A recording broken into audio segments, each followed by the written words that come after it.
Hello guys, we are back. FPL is back. We are extremely sorry that we couldn't come up with the video earlier, but due to certain uncomfortable situations, unavoidable situations, we couldn't come up with the video. But we are back. FPL is back. The Premier League is back from tomorrow, and just wishing all of you a very great season ahead. And we'll get back straight away into the team lineup. So Atharva has made a very good team, and I'll request Atharva to just guide you through his team once. Yes, guys. So the FPL is finally back. Just 24 hours, less than 24 hours before the kickoff now. And this is my finalized game week one team. This is how it looks. So I'll just walk you through the whole team and then explain why I have these players and which are the players I'm missing out, which are the players which are in my watch list. And also we'll be discussing about the captaincy options further. All right. So let's start with McCarthy in the goal. Great fixtures.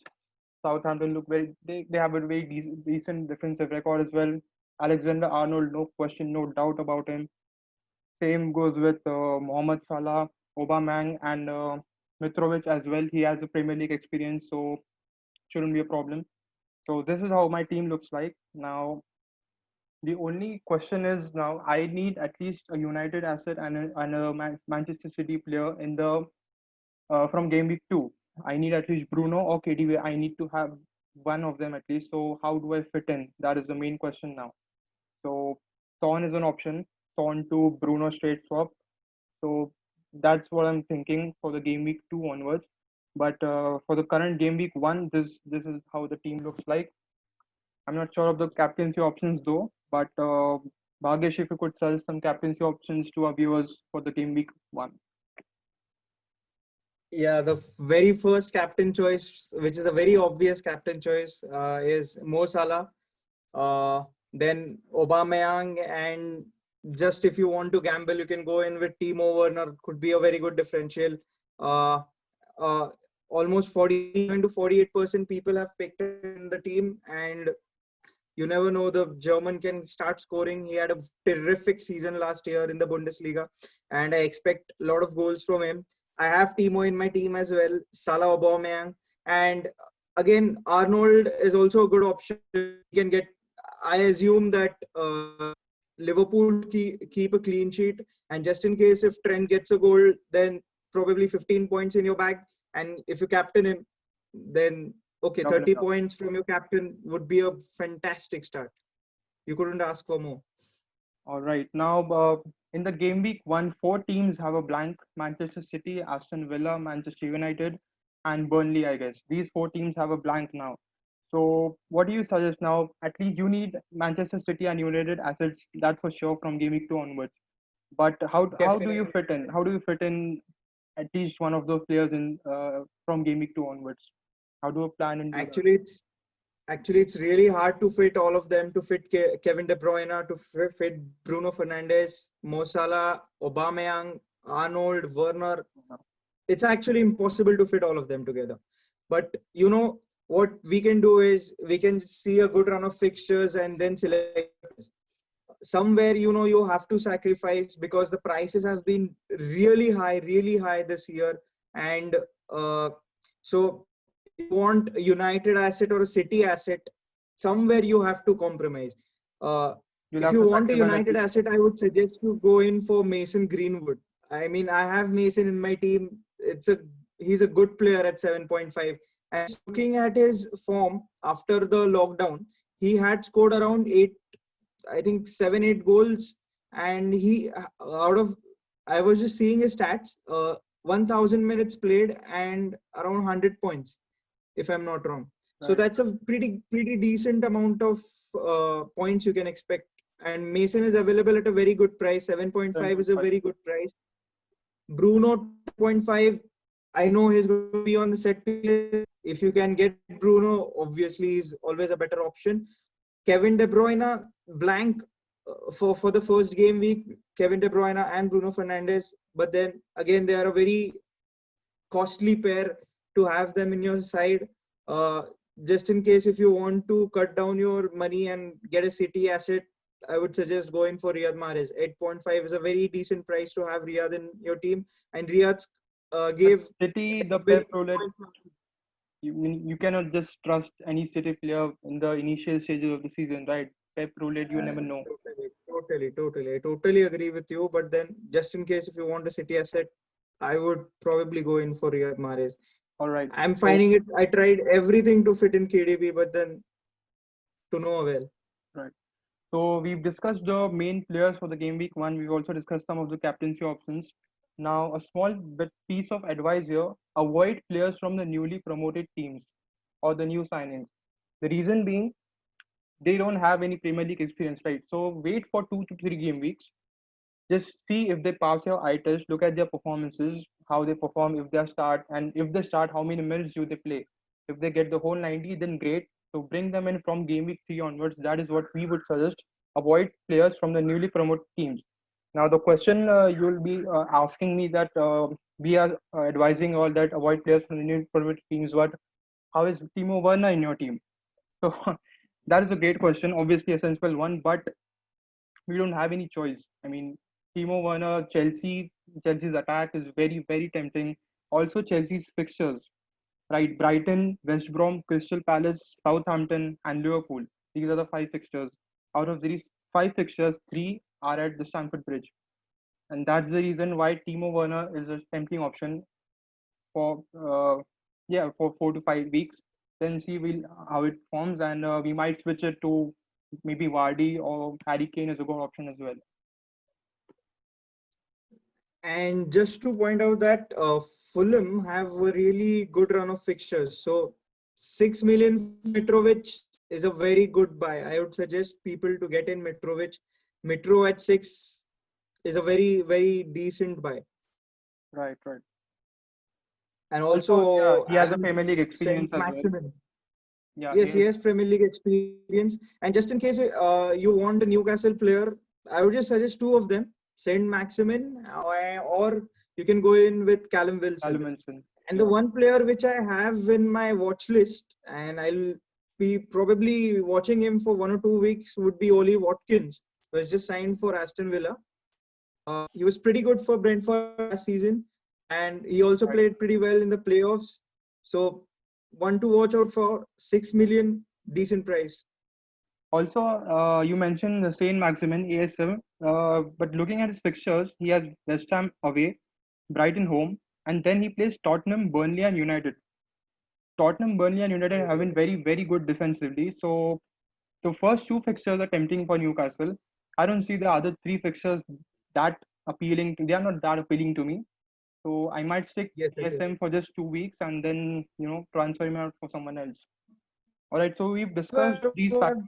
I've I went through Saint Maximin's fixtures, and that's why my fifth player on the bench. Like, I'll just tell in my midfield at the moment, I have Mo Salah, I have Aubameyang, I have Saint Maximin, and then I have James Rodriguez, and I have Mason Greenwood. So just in case ASM doesn't perform, I have Greenwood and James to give me points in midfield. Right. So now let's jump on to the next point. What are the differentials according to you? Any 3 or 4 differentials, or any differential from every position, one each, for the first 5 to 6 game weeks? What are your picks? Uh, Goalkeeper, don't know how many of them have gone with him, but I am going to stick with Aaron Ramsdale for a very long time. So he's going to be in my team. 5 million for a Sheffield player is decent. He'll be making saves. So I am kind of expecting a Dean Henderson season for Aaron Ramsdale. In the defense, Vinagre is there from Wolves. Well, And also, one thing is, I have kept Thomas instead of Justin, but I don't know how often he'll play after they have signed Casagne. So, right. probably he could be a differential if he starts. The lad is very good. You can have him in your team. A midfielder, Uh, Midfielder, Havertz. differential midfielder, I would say Jared Bowen is a good one, but then he just has one good fixture at the start, and then the fixtures for West Ham keep draining. So I'm not looking at West Ham assets currently, but If you want, then Jared Bowen is a good one. ASM as well. And of course, James Rodriguez. I have him in my team. And I don't know how many of them are going to go with James, but I definitely have him in my team. James is a must. I mean, I hope he does really have good season. He's a class player. And He's a class player. And at 7.5 is a very, very decent buy. Yeah, right. You have Calvert-Lewin at 7. Then you have Richarlison at 8. And then 7.5 for James. I think that's decent enough. Striker? Striker, the differential striker, I would say it's a tough one, pretty tough one. Callum Wilson, according to you? Callum Wilson? Yes. Callum Wilson, sure. Right. Yes, definitely. I was thinking of Callum itself, but maybe as you have gone with Calvert-Lewin, after the lockdown, he was just horrible, Dominic Calvert-Lewin. But I expect him. Richarlison and Calvert-Lewin, I expect goals from them. So if you have DCL, I think you can just hold on for him for a while, and I expect goals from DCL as well. Yes.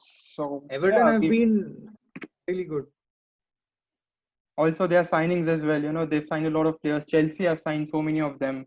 Exactly. So this season is going Everton, to be. They've signed Alan, James Rodriguez. They are going to be a really good team to play. I think Everton are the dark horses this season, according to me. I totally agree with you, Atharva. And I have Luca Dean as well in my defense. I currently don't own Arnold. I know many of them would hate me for this, but then it just wasn't fitting for me. I have Robertson at the moment, Robertson and Luca Dean. So let's see. There's still time. My team might just change as well. There could be few changes, but then it's pretty much similar to what you have on the screen. Right. Just 3 or 4 changes which I mentioned. Right. So yeah, we've discussed all the points, I guess. So my final question to you: your captain this week? I am going with Pierre-Emerick Aubameyang. All right. So I know I hate him, but then Fulham away, it's a figure. Mo Salah against Leeds. It's either going to be Aubameyang or Salah. Just one of my thoughts that I usually don't like if my player plays the first game in the league. So that's the only reason why I'm bit hesitating to keep Aubameyang. That is my reason as well. That is my exact reason. I mean, Aubameyang is a very, very strong candidate, but he has the earliest fixture on the first day itself. So I don't know if it's a superstition. I know it sounds stupid, but then I just like if my captain plays after probably on a Sunday or something like that, because I always have that hope that my captain will get me better points. Yeah, but Aubameyang is on fire as well. I mean, 2 goals in the semi-final, 2 in the final. He's been on fire recently. So he's a strong candidate. So we would go with Aubameyang or Salah. And Werner is also in my watch list. So let's see how it goes. You are currently captain Timo Werner. So he's my. Are you going to stick with him, or? I might change. I might switch it to maybe Salah or Aubameyang. But these 3 are in my list now. Timo Werner, Mohamed Salah, and Aubameyang. But captaincy. I actually wanted to tell out one point. At 4.5 Dallas, he could be a pretty much similar to John Lundstrom. So you can have him in your team. Just analyze him for a few weeks and let's see how he plays, and then you can have him in your team. And one more point is that I've seen many people going in for Brighton's Lamptey. I don't know if they have watched the transfer season, they have analyzed it, but Brighton have signed Joel Veltman at that position. Right. So I don't see Lamptey playing continuously throughout the season. He could be a backup for Joel Veltman. So in case if you want a Brighton defense, or you're looking for someone like Matt Ryan, 4.5, if you want a Brighton asset, it should either be a Matt Ryan, or I would suggest Joel Veltman for that purpose. All right. Good point. And On that note, now, just a few tips or a few advice you can say as to how to go forward into the new season. The very, very first point, avoid taking hits. That is the main mistake I've been making since the past 2, 3 seasons now. We're taking a lot of hits. Avoid taking hits in any, be whatever it is. Avoid taking hits. All right, this is my first point. Second point is trust your eye test. Watch a player. If he passes your eye test, if you think he's performing irrespective of the fixture, but trust it, trust your eye test, and it might pay off very well. And the third tip which I would like to give is form over fixtures. A very, very important tip, right? Form over fixtures. What do you think? Totally, totally. You can't be emotional in FPL. You have to let go of your assets if they are not performing. For example, if you see Calvert Lewin after lockdown, he had tremendous run of fixtures, and he didn't score even a single goal. So Not at all. there was actually no point having DCL. And Right. also the world number one from last year, he didn't take any hits. So Yeah. guys, Very important point. Yes. No hits throughout, and he ended up being the best, world number one. So yeah, I mean, do not take any hits. Stop over analyzing things. Just go with the flow. Trust your gut. Trust your eye test, and things will be fine. That is all we have to say. And I think we've covered almost all the topics now, right? yes, yes. So We've covered all the yeah, topics. Just I want to tell one thing, that even if your players don't perform at the start, don't give up. Actually, I had made that mistake. I thought that my season was over after I played around 5 to 6 game weeks last season. My rank was around 20-25 lakhs, but then it kept on improving later on. So guys, don't give up. I even went up to, I had rank 140 in between, but then guys, this is what I want to suggest you all: don't give up. uh, don't, and first of all, as Atharva said, stop over analyzing players. Just go with the flow, just see the basics, and based on the fixtures, based on the forms, just try to pick them up, and anything is possible. The tide can change right, in right. Yeah, I any mean, time. this is just the So first week now. It's just a start. Even if you don't and score well in the first few weeks, there are 38 how, weeks now, and you can obviously improve. Just trust your exactly. gut, you know, and we are very, very And excited. avoid playing wildcard after 1 or 2 weeks Yeah, just chips. because your players are not playing, because Right, right. that's the most common mistake which most of the managers make. They try to use wildcard immediately, and then when there's actually time, when there are a lot of injuries, when there are suspensions, when there are decent run of fixtures for good teams, they don't have the wild card with them. This is So exactly that's where they this, lose points. this is exactly the same mistake we made last season. Post lockdown, when the fixtures were all were announced, and we had already used a wild card before the lockdown. So that is the main mistake we made. So avoid taking using any chips right now in the initial stage of the season. Just wait. Chips are normally they are used game week 30 onwards. That is what we suggest. Save the best for the last, as what we say. So Totally, I totally yeah, agree. that is what yeah, I mean, that's it for the video, I guess. We've covered almost everything, and we both are very, very excited. This is our seventh FPL season now. We are going forward into our seventh season, and yeah, we wish you guys all the best, and we'll see you in the next one now, before the game week 2 deadline. So yeah, I guess All the nothing. best, guys. All the best. Have a great weekend and stay safe. Bye. Take care. Take care.